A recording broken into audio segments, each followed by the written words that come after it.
Oi, eu sou Arthur Alencar e tô aqui pra falar do capítulo 1014 de One Piece. E nesse capítulo deu pra ver, né, gente, que deu merda, deu muita merda. Na verdade, esse capítulo aí foi uma sucessão de merdas acontecendo do início ao fim. Então, deu merda e a parada tá, tá tensa. Mas antes de começar a falar sobre, deixa aí o seu like, se inscreve no canal pra gente bater a meta de 500 inscritos. E quando for se inscrever, por favor, não esqueça de ativar o sininho da notificação pra ficar por dentro dos vídeos. E dito tudo isso, vamos pra análise. Inicialmente, pessoal, parece que as teorias sobre como o Luffy iria se salvar de cair no mar acabaram indo por água abaixo junto com ele, né? Porque o moleque caiu no mar. Tá aí uma coisa que eu não esperava de jeito nenhum, o Luffy realmente caiu no mar. A gente viu que ele tava realmente afundando na água. E agora é teorizar como é que ele vai se salvar, né? Porque né, a gente não imaginou que o protagonista vai morrer bem aí. Assim, a opção mais óbvia que eu acho é o Jinbe usando os tubarões-baleia dele pra salvarem o Luffy. A gente já viu esses tubarões-baleia outras vezes, não lembro exatamente em que arco, mas a gente já viu. A gente sabe que o Jinbe consegue controlar eles. Mas a gente não sabe nem se os tubarões-baleia estão aí, né? Até porque aí é um mar diferente. Esses tubarões não. Acho que não seria muito fácil pra eles simplesmente subirem aí. E também porque o Jimmy tá lutando lá em cima, lá na puta que pariu. E ele teria que, sei lá, finalizar a luta dele rapidinho e ele salvar o Luffy. Ou ele pode ele mesmo mergulhar e salvar o Luffy. O problema é que ele não sabe exatamente onde é que o Luffy tá, né? O Jinbe também não é um golfinho ou uma baleia que tem aquele sonar pra ficar encontrando as coisas. Ele teria que procurar no olho mesmo ali onde é que o Luffy tá naquele mar enorme. Então não é uma opção ali muito viável o Jinbe ir procurar o Luffy por conta própria. Poderia ser os tubarões-baleia, mas como eu falei, é bem difícil que eles estejam aí nesse mar, né? Esse mar de Onigashima. Quer dizer, no mar de Wano, no caso, né? E a outra teoria, que na verdade não é nenhuma teoria minha, é uma teoria... quando eu assisti o canal do All Blue, que é o canal do Matheus Mendonça, que é um canal de animes e mangás também, eu lembro que ele tinha uma teoria de que o ano passado eram várias ilhas separadas e foram juntadas por aquela raça de gigantes do Oz. É uma boa teoria, eu até acredito um pouquinho nela. Quem sabe esses tais gigantes agora não estejam adormecidos ali, talvez no fundo desse mar, e essa voz que o Momonosuke ouviu durante o capítulo foi desses tais gigantes ancestrais. E graças ao Momonosuke eles vão acabar despertando, e quando despertarem, virem a superfície, o Luffy vai acabar sendo salvo, vai acabar ficando no topo da cabeça de um deles, digamos assim. Pode ser no ombro também, não sei. Mas vai acabar sendo salvo por eles. O Momonosuke pode ele mesmo dar o comando, salvem o Luffy. Quem sabe ele pode até não comandar uma daquelas carpas, que a gente sabe que vive aí nesse mar de Wano e ficam subindo na cachoeira. Eu tô imaginando que o Momonosuke pode salvar o Luffy, porque, gente, puta que pariu, o moleque já tá afundando no mar. Acho que não tem muitas coisas que podem salvar o Luffy nesse momento, então acho que vai ser uma coisa que vai surpreender a gente mesmo, sabe? Uma coisa que a gente pode não esperar muito. Pode ser o que eu tô falando, pode ser uma coisa que nem eu não espero, nem nenhum de vocês espera. Assim, eu espero que o Oda tenha a intenção de surpreender a gente mesmo. E aí na segunda página do capítulo, a gente tem o Kaido falando sobre o Joy Boy, dizendo que o Luffy não poderia se tornar o Joy Boy. Mas, gente, como é que o Kaido sabe sobre o Joy Boy? Eu imagino que seja através do Shebek, né? Do antigo capitão dele. Talvez o Shebek tenha tido aí alguma ligação com o Século Perdido. Talvez ele tenha sido um estudioso do Século Perdido e talvez estudado os poneglyphs. Quem sabe ele até não poderia saber os poneglyphs, ler os poneglyphs. Talvez o poneglyph que o Kaido tem aí é um que ele herdou do Shebek. Depois que o Shebek morreu, ele roubou esse poneglyph pra ele. No caso, não poderia nem se chamar de herdar, né? Ele roubou depois que o cara morreu. Então, pode ser que, através das palavras do seu antigo capitão, o Kaido saiba aí um pouquinho sobre o Século Perdido. Ele sabe que existe um fulano chamado Joy Boy e que ele tá destinado a voltar em algum momento, talvez nessa era aí. No caso, o Kaido tava até botando um pouquinho de fé que poderia ser o Luffy, já que ele falou isso aí, né? Mas agora acho que essa fé acabou. Ele não acha mais que é o Luffy, mas é o Luffy, né? A gente vai pra luta Chopper versus Queen e Perospero. Ele não tem muita chance, né, pessoal? Nem que fosse só com Chopper versus Queen, ele não teria muita chance, até porque ele mesmo observa que os golpes dele não estão fazendo muito efeito. Então é só uma questão de tempo até o Chopper acabar perdendo essa luta aí. Mas pelo menos foi bom pra gente ver que o Chopper teve um upgrade, né? Acho que é o primeiro upgrade que ele tem desde o time skip. Assim, o poder dele em si não aumentou, mas agora ele pode usar a forma suprema dele aí por mais tempo. O problema é que a essa altura a forma suprema do Chopper já não é mais tanta coisa, sabe? Antigamente era assim, muito forte comparado aos inimigos que tinham, mas comparado aos inimigos de agora, acaba não sendo tão forte assim. Como a gente pode ver, o próprio Queen não tá levando muito. Não tá tendo tanto trabalho contra o Chopper na sua forma suprema.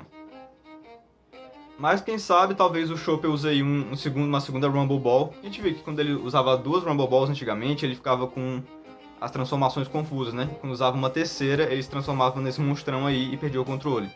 Quem sabe se ele não comer 2 ou 3 Rumble Balls agora, ele não vai mostrar uma forma totalmente nova. E talvez para não ficar aquele mesmo negócio de Chopper perdendo o controle, ele possa vir a controlar assim essa nova forma dele. De uma vez mesmo, sem precisar perder o controle em nenhum momento. Eu acho que eu gostaria de ver isso, pra gente ver que o controle do Chopper sobre o poder dele já tá bem refinado. E a Balrog dá a notícia aí pra todo Onigashima, inclusive os aliados de Chapéu de Palha recebem a notícia de que o Luffy foi derrotado. Mas ninguém... Assim, talvez no máximo os samurais tenham a intenção de se render porque eles devem estar com medo, mas o Chapéu de Palha, eu tenho certeza que eles não vão ter a menor intenção de se render, nem vão acreditar que o Luffy foi derrotado. Eles já passaram por essa situação antes, de acreditar que o Luffy foi derrotado, mas mesmo assim continuar tendo fé nele. Eu lembro que em Alabasta foi assim, quando o Luffy foi derrotado pelo Crocodile, né? Então eles vão continuar tendo a fé aí de que o Luffy vai voltar, apesar de que eu nem imagino como é que o Luffy vai acabar voltando daquela situação, né? E no meio disso a gente acabou vendo algumas lutas, né? A gente viu Jinbe versus Ruzu, que tá no meio da batalha ali.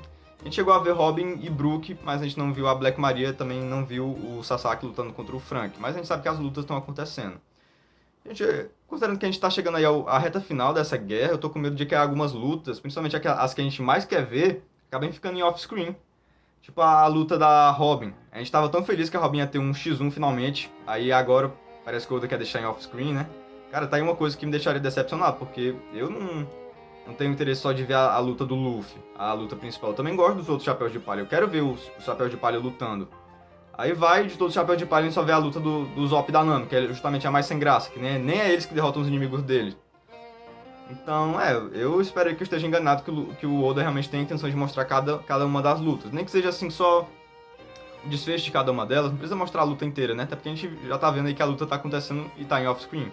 Mas mostrar só a reta final, mostrando o Chapéu de Palha vencendo cada um de seus inimigos, talvez dedicando aí um capítulo pra cada um deles, ou, sei lá, metade de um capítulo pra cada um deles. Aí acabaria rapidinho, se o Oda não tem a intenção de perder muito tempo nisso, então acho que seria o bastante já isso, né? Mostrando cada um dos Chapéus de Palha derrotando seus inimigos. Só pra não ficar em off-screen, gente, porque eu ficaria muito decepcionado se as lutas deles ficassem off-screen. A gente vai pra parte final, e essa parte, gente, me deixou muito puto com a Kiko, porque puta que pariu, ela caiu no truque. Já tinha sido usado uma vez com ela, a segunda vez que ela vê esse truque, ela cai na porra do truque só porque ela ficou com peninha, porque ele tava com a forma do Oden. Ela sabia que ele era o Kanjuro, e ela não conseguiu atacar só porque era o Oden, né? Nem porque ela ficou... ela hesitou porque o Kanjuro é um antigo amigo dela, porque tava com a cara do Oden, simplesmente o rosto do Oden, e ela ficou com peninha e acabou hesitando. Ah, gente, eu tava botando moral nessa personagem, mas agora eu foi puto com ela, viu? O Kinemon não teve nenhum problema de cortar aí o Kanjuro. Beleza, ele deve estar com raiva do Kanjuro. Talvez se fosse o Oden ele hesitasse mais um pouco, mas eu acho que ele não daria esse vacilo não, viu? Eu fiquei puto com esse vacilo aí da Kiko. No caso, acho que eu fiquei um pouquinho puto com o Oda por fazer a personagem tomar ter uma atitude aí tão burra, porque foi burro mesmo. Beleza, não é burrice do Oda, pois da personagem, mas eu fico puto com o Oda por ele fazer a personagem tomar uma atitude tão idiota assim. Mas enfim, eu não acho que ela vai morrer. Inclusive, a gente vê que o Kaido chegou e deu uma tabocada com o Haki do Rei no Kinemon, mas eu não acho que o Kinemon morreu. Em relação à morte de One Piece, né, a gente sempre fica aí com o pé atrás.